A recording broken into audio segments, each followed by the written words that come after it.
Boa tarde, pessoal do primeiro ano. Então vamos dar continuidade, né? Passei logo para o módulo 3, capítulo 8, certo? Que é um conteúdo que vai estar na nossa próxima prova, beleza? É um conteúdo bem simples, certo? Continuando na parte de geometria, beleza?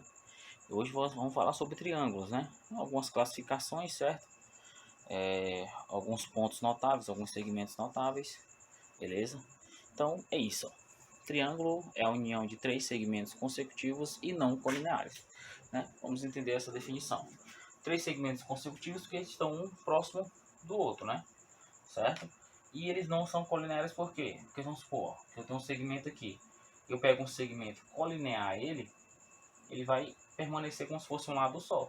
E o terceiro segmento não vai poder fechar o triângulo, certo?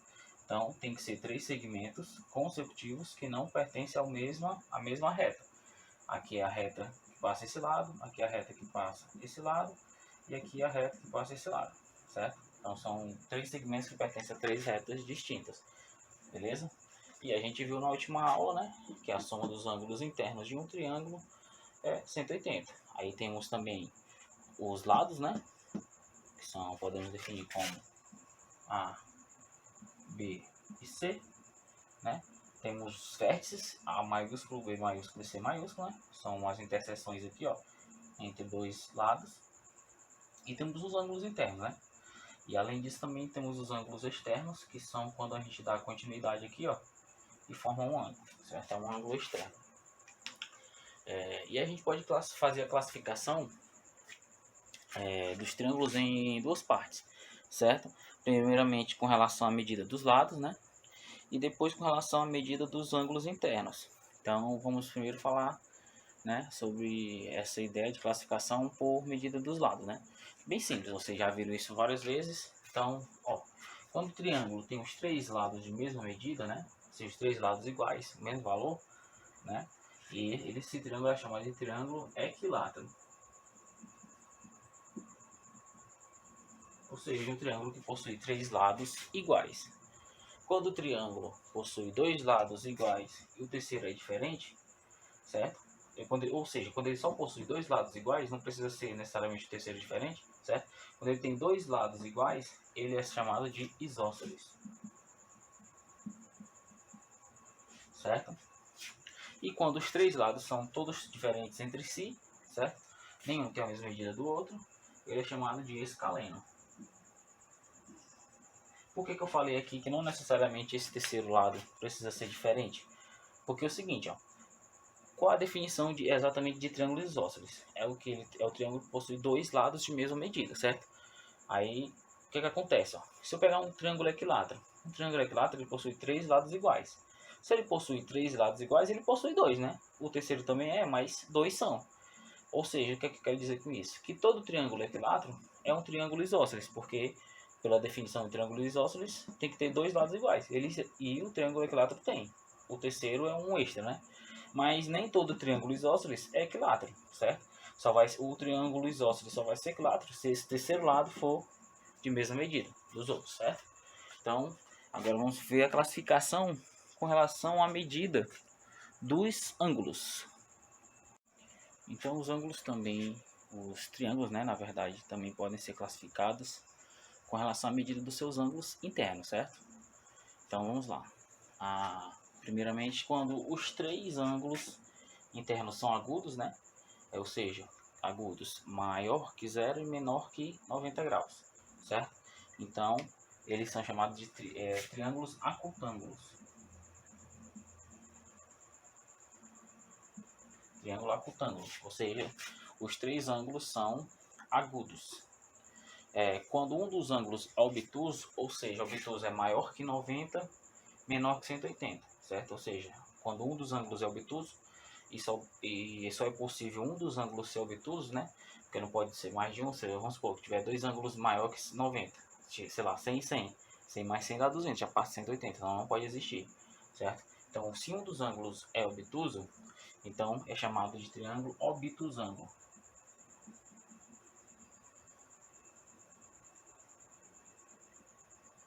Obtusângulo, beleza?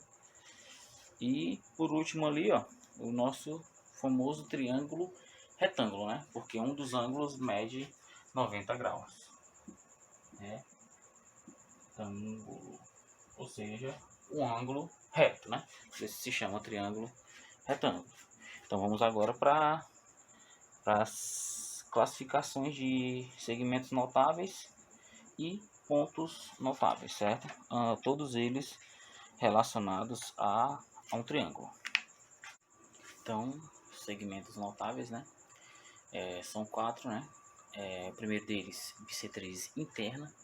Então, o que é a bissetriz interna? Ó, se eu pegar aqui, ó, o segmento AD, ó, é um segmento que parte do vértice A e toca esse lado BC, certo?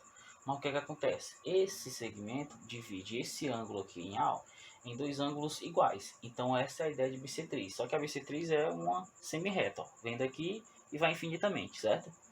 Então a bissetriz é uma semi-reta que divide o ângulo aqui interno ao meio, né? Em dois ângulos iguais. A mediana, o que seria a mediana? A mediana, ó, é um segmento que parte de um vértice, no caso aqui de A, e toca o quê? E toca o ponto médio do lado oposto, ou seja, do lado BC. Como assim o ponto médio? Ele vai dividir, ó, esse lado aqui, ó, em dois lados de mesma medida, ou seja, está exatamente no meio, no ponto médio. Então esse segmento AD, ó, é chamado de mediana. E AD é a bissetriz, né? Só que a bissetriz pode ser considerada como uma semi-reta, dando continuidade. Aí a altura. A altura, ela também parte de um vértice e toca o lado oposto, só que ela vai tocar esse lado, né? Formando um ângulo de 90 graus, ou seja, vai ser como se fosse a altura daquele triângulo, porque toda altura é medida, né, com um ângulo reto, beleza? Então, toda vida que eu tiver segmento que parte de um vértice e toca o outro lado, certo? O outro lado ou a continuação desse lado, né? Porque pode acontecer o seguinte, ó, eu tenho um triângulo assim, ó. Aí para traçar essa altura aqui, ó, tem que vir retinho aqui, ó. Então não vai tocar esse lado, mas vai tocar a continuação dele aqui, ó. Beleza? Então, a altura é o segmento que sai de um vértice, toca o lado oposto ou sua continuação, formando 90 graus. E a mediatriz é meio que a mistura da mediana com a altura, certo? Só que a mediatriz ela é uma reta, certo? Ela é uma reta completa, infinita para os lados, os dois lados, né? Mas o que ela faz? Ela tanto toca esse lado, formando 90 graus, como a altura, como ela divide no meio também, ó. Ou seja, ela é meio que a mistura da mediana com a altura. Ela forma 90 graus e divide o lado ao meio. Beleza? Então, agora nós vamos ver alguns pontos notáveis que vêm dessas ideias aqui, ó, de segmentos notáveis, beleza?